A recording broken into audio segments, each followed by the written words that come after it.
Welcome to the Glowland podcast, the podcast for remote work and freelancing in practice.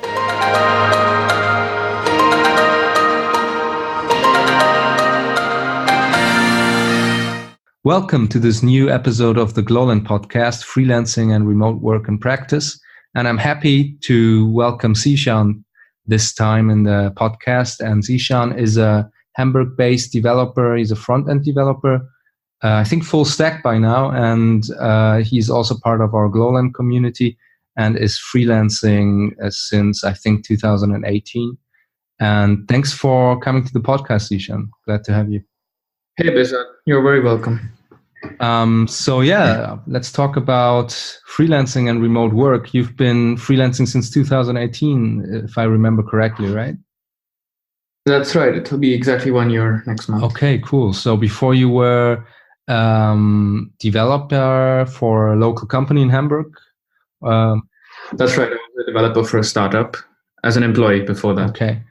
Can you tell us a little bit more on why you decided to go freelance and how you kind of evaluate that decision after a year? So when I wanted to quit my job, I was thinking of quitting my job. I actually wanted to start my own business. I didn't specifically think that I want to be a freelancer. I just wanted to start something. And in the beginning, my idea was that I will freelance remotely and part-time so that I have the time and the money to try out my own business ideas. But I interviewed at a few places and things just worked out in the company that I work for right now. They offered me an hourly rate that I wasn't really expecting, a much higher than I expected. And so I began to consider that. At the same time, I was offered a job from a freelance project from a company in the US. Oh, okay. And so at this point, it was a decision between these two places. The one in the US was offering me remote work and flexible timings, etc. Whereas this one in Hamburg needed me to come to the office, but they were paying me a lot more. So I can just tell you, when I started out there, they were giving me 70 euros an hour. Whereas the US company was offering me $6,000 a month, which was a lot less. Yeah, that is a lot less. That's half, more or less, yeah. Right? And to give you some perspective, at my previous company, I was making 45,000 euros a year, which is even less than that. So moving to freelance really made me earn a lot more money. Yeah, that's good. Yeah, so the US company was there. Usually they pay well in the US, depending on the company size, of course, and so on. Yeah. But was it a startup or what was it? It's a company called Clever Tech. It looked like a very cool company. I spoke to the owner and it was very nice. I think it would have been a cool place to work for. I think it was I don't know if it was a startup. Yeah, it wasn't a big company. Yeah, I went for the money, got greedy, and I thought I'll work for 3-4 months, make a lot of money, then take 3-4 months off, and 11 months later, I'm still here. So. Yeah, that's kind of addictive. The paycheck is addictive. Yeah, and they paid me more every 6 months. They increased it. So but right now they are paying me 90. Now they're paying me 90. 90 is good. Yeah. Well, I keep telling them I'll quit, and then I ask for more, and they give me more every time I say that. So yeah, and it was good conditions. I could work from home once in a while. It was a complicated business, and so it was just more productive. I went to the office. Yes, I understand. In hindsight, do you think that was the correct decision for you, or do you think you would be willing to make a compromise if the offer, like compromise on money, if the offer was more versatile work or work in a more flexible environment or full remote work? Would that be something that would convince you to lower your rate? Yes, I think it would actually. I wouldn't work any longer right now. So in any case, I would have stopped working around this. Yeah. So, and I would have taken something else at a lower rate if it gave me better conditions, because they paid me well, but it really came at a cost. So yes, I and that cost was probably not being flexible, being bound to systems that you don't really find interesting and so on, right? Yeah, and also the job itself, I didn't learn a whole lot. It was very specific kind of architecture, and it was so that's the question also. At what point are you investing in your education when you take a job, right? So sometimes I took jobs for lower rates than I had alternatives for, not only because of the flexibility, but because I could learn something that would be valuable for myself and interesting to myself in the future. That's basically university that you get paid for. That's how I saw it. Yeah. So that's also something I learned, that I've also been consulting in bigger companies in Hamburg, also in insurance sector, e-commerce sector, and for startup companies as well. Of course, there were different conditions. And first I went for the money, but then I realized I'm kind of losing other value that is not monetary, that might be better valued if I see it as an invest in the future. So at the end of the day, like you said, it comes at a cost, I think, often. Not always, but often. Yeah, and at my previous company, where I was for 3 years, I wanted to quit a long time ago, but they had one really, really good perk for the employees, which was a free Friday every week to work on your own projects. And because of that, I grew so much, because every Friday I would work on my own projects. I had my whole team to help me. And just that kept me there at the job for so long. And I think this is something for companies, a tip for companies, that if you give the chance to developers to learn, I think it will make them stay much longer. I agree. But what would you say, working 4 days a week and then the fifth day doing whatever whatever you want to do? Is that the same, or do you think you need that structure still of other colleagues to help you with your projects? Yeah, that's true. As a freelancer, I could, if I wanted to, just work 4 days a week anyway and take the fifth one off, right? But then, yeah. The one thing is the structure as well, that I had my entire team basically who would work with me on my projects if I wanted to. I'm doing that, and I guess that's the main thing. Yeah, it's also a psychological thing, I think. That's totally true. Yeah. It's easier if someone tells you get to do this on this day and nothing else, and then you end up doing it. Probably if you had Friday off, you would find a way to fill it. I would.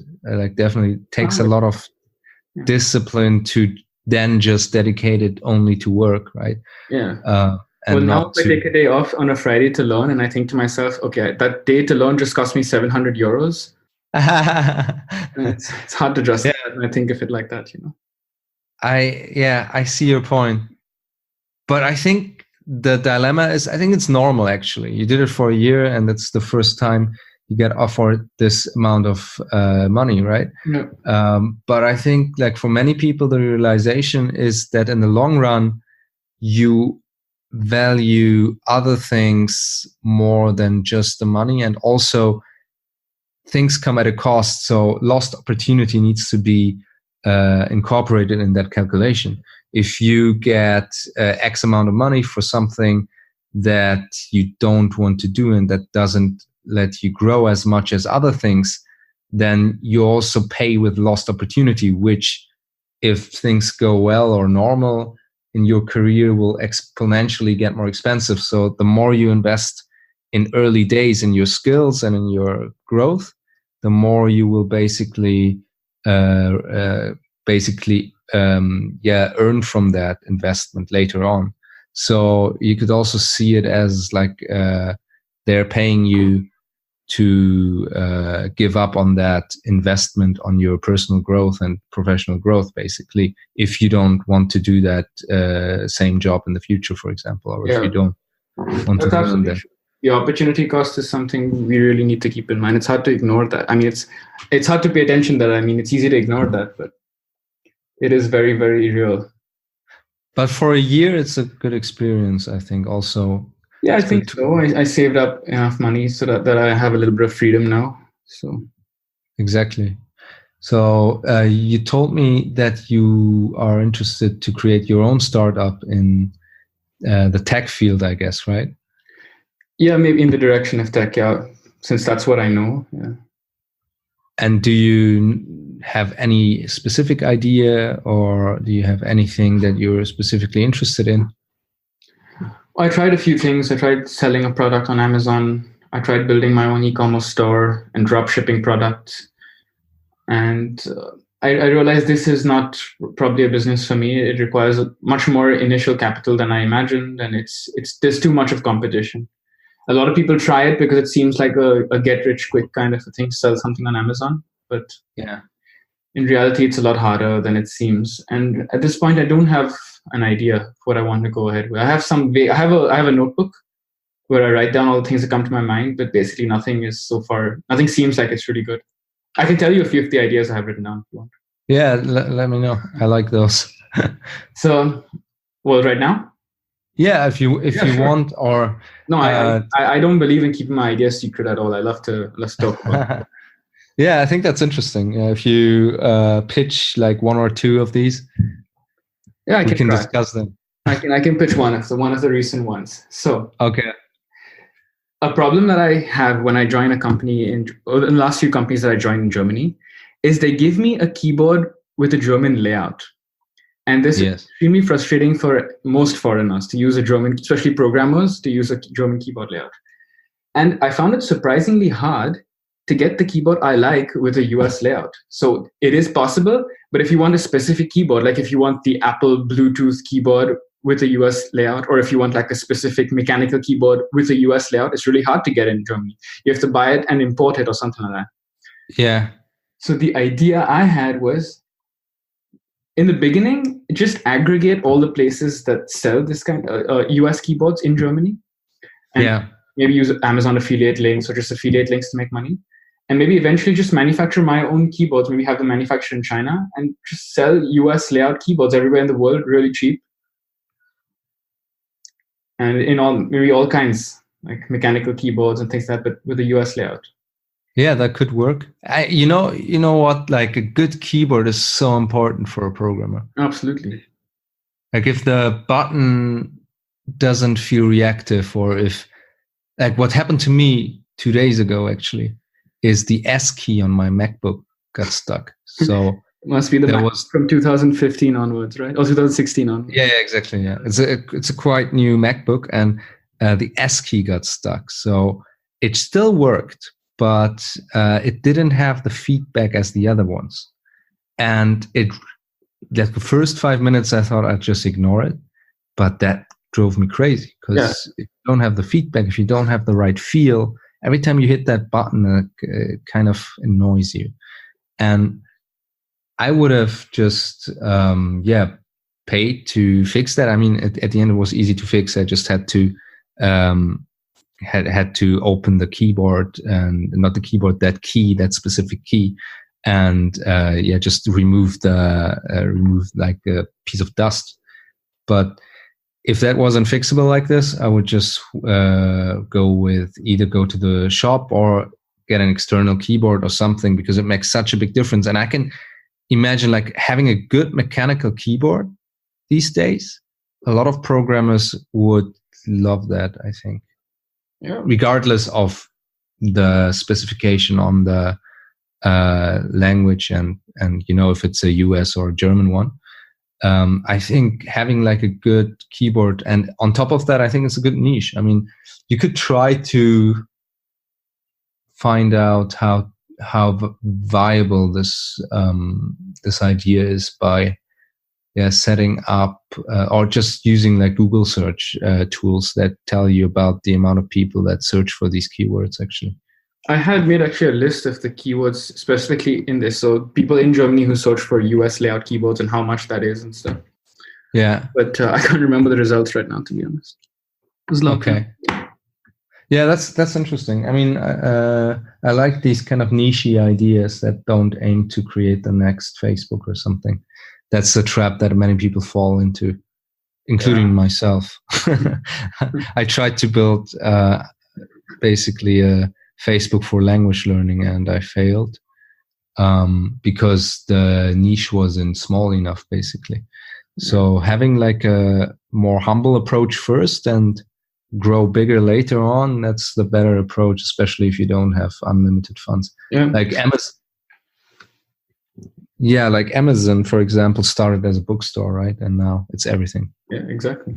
Well, I also think ideas in which you don't initially need people for it to be valuable, like a chat app or something like that, or a social network, it usually needs people in the beginning to really be valuable. And then Oh yeah, yeah, how do you get users in the first place if there are no users already on the app? So, exactly. Yeah, the chicken egg thing is always marketplace problem. For Gerland and Glowland, I think it's a good case where it's kind of there, the chicken egg problem, because we need jobs and we need freelancers. yeah. But there is a way to do it better. So if you have jobs, basically, it's easy to find freelancers for them. So we try to get job offers and then find matches for them. And then it's not quite so chicken eggy because we can specifically target freelancers based on specific job offers. Yeah. But yeah, for the language learning thing, that was the problem. So it was basically a tandem matching you with people who speak the language you want to learn and vice versa. Yeah. And if there weren't enough people online at this time who want to speak what you want to, who speak what you want to learn and want to learn what you speak, then the app was worthless. Yeah. So yeah, definitely a lot. So that's really important too. So. Yes, it's true. Like every project you start and fail is a lesson learned, basically. Yeah, that is true. Yeah. So, how come you haven't tried anything? Yeah, in the software department. So you tried to create shops mostly. Is that the reason? So you want to stay away from the chicken egg problem, or do you think that's the most basic thing to start with? Or no, I think it was kind of just it seemed like a basic thing to start with. For one, with software, I did. I built an app which lets you send just a vibration. So if you maybe there was an app called Yo, which just let you send Yo to people.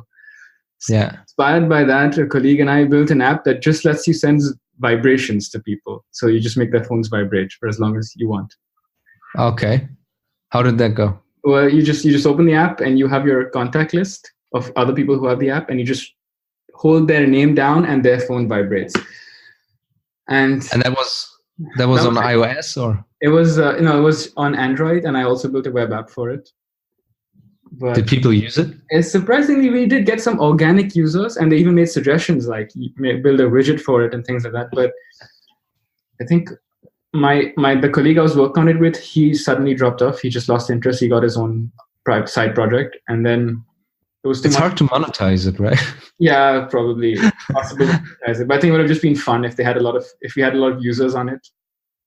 Yeah, that is true. That's good experience. It's with these ideas, like I'm always interested to make something that people would be willing to pay for, because then it's basically creating some value. And also, I mean, that's the best feedback you can get, right? The best review you can get is if people decide to pay for your product. That's true. Yeah. But of course, like for starters, it's a great idea to just start and see how this all goes. Yeah. Yeah, and that kind of fizzled out. But in the future, I'm totally open for also software ideas. Yeah. I think like software is also so crowded, the space. So there's a software for everything. If you just try to imagine something, some tools and so on, there's software for anything. And nowadays, I feel personally, I would be interested in having something that is a combination of both. Like having basically, some hardware element. I think that would be cool to get into. There's a resource that I want to share with you. It's called, maybe you know about it. It's called Indie Hackers. I don't know.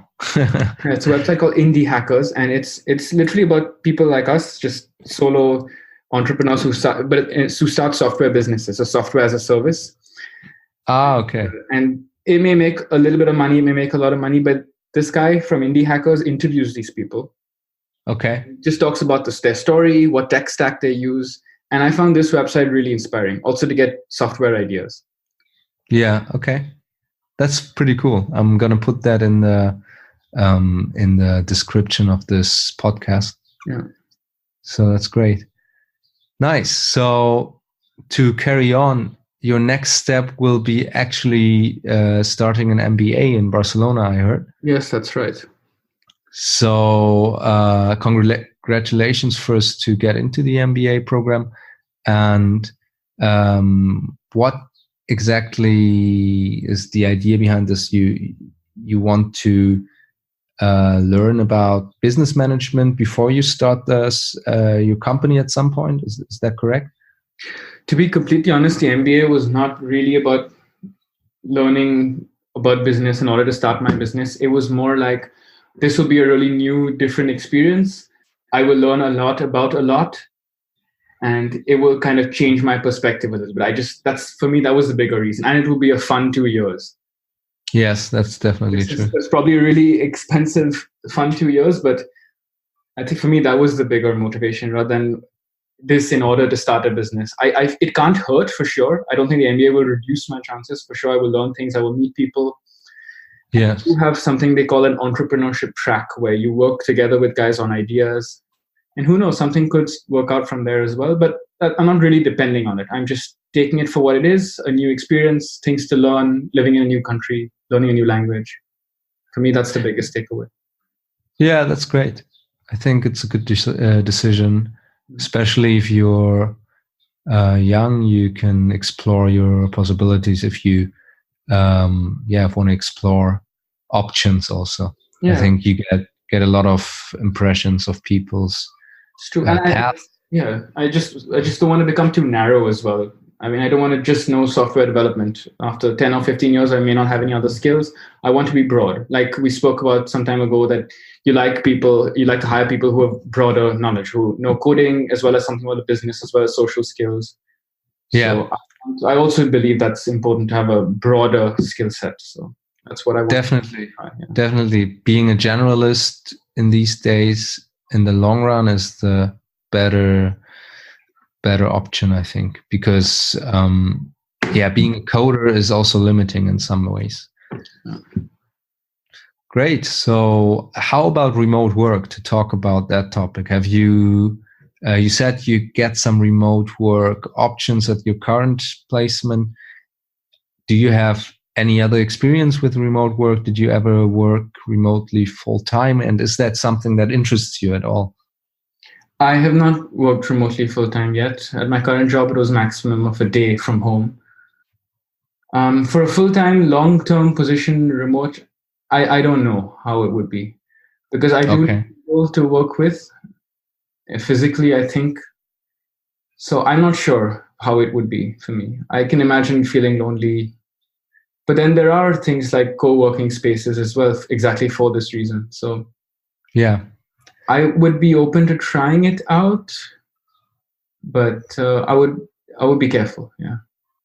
Yeah, I don't work from home most of the time. I go to co-working spaces or to my own office. I started my own little shared office, basically, where I want to invite people to work with me who do things that are symbiotic, kind of. So I agree with you, it can be lonely, and it's not everyone's thing to do that. I think it's especially great for people who want to spend more time with their family and who need to spend more time with their family. And for example, as you know, I have cats now. I told you before. That's your family now. Yeah, this is a small example. It's funny, but it's true that we, my girlfriend and I, we needed to spend the first days with them together because cats are territorial. They don't like to share space in the beginning. And if we weren't working remotely, both of us, it would have been quite tough to organize that. And that's just an example of what are the benefits. I mean, now they're fine, and I'm going to my office again. I'm in my routine again. But I can imagine people with kids, and I know that people with kids and people who have some family members who are taken care of by them, that they are really grateful to be able to work remotely, basically. But in your situation, I think it's a different story also. Yeah. Well, I did imagine working from India or traveling and working at the same time. Yeah, traveling and working for the same time, that's a tough one. Like personally, have you tried it? Have you ever tried it? Tried it. It's quite tough because it's so challenging. I think traveling is super enriching, but if you have to work, you're not really relaxed as if you're on vacation, in my opinion. And then you have to basically get used to a place first before you can really settle into your routine. So it makes sense to do that like every 3 months to change your place. Like for me, only that works. But yeah, it's really tough to travel really week by week or something and work from everywhere. And like, it's not really for everyone. Yeah, can imagine that. Cool. So your next 2 years will be spent at the MBA, I guess. Yes, the next 19 months will be there, and it'll be an intense program. I won't have time to work at the same time, and after that, I have no plans really. I have some vague ideas, start my own business if that works out. If not, temporarily work at a really cool startup or a tech firm like Google or something like that, where I can learn, and I'll take it from there. Yeah, that sounds good. I mean, actually, a friend of mine did the same MBA. You're at the Barcelona. What's the business school again? It's called IESE. IESE. Yeah. So he has been there a couple of years ago. I think in 2014, he started his MBA, and he now works at Google in Dublin. So. Oh, cool. Yeah, and he's still there as far as I know. Is he a product manager? I think he is managing the marketing team, but okay. I'm not sure. He's not a technical person. Like, he is not a developer. Okay. But if you want, I can connect you to him also. Maybe you can ask him some things about the MBA. Yeah, if he went to the same university, that would be nice. Yeah, sure.